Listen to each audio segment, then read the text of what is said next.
কে তুমি? আমি সেই আওয়াজ যার হাতের বুকে কাঁপন দড়ায়।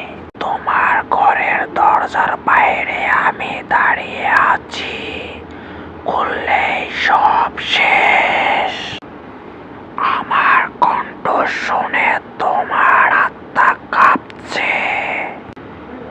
এবার তোমার আত্মা আমার শিকার, আর কেউ তোমাকে বাঁচাতে পারবে না।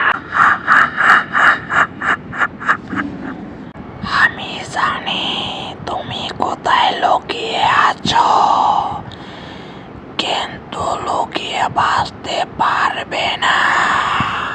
যেখানে আমি দাঁড়াই সেখানেই মৃত্যু ফিস ফিস করে।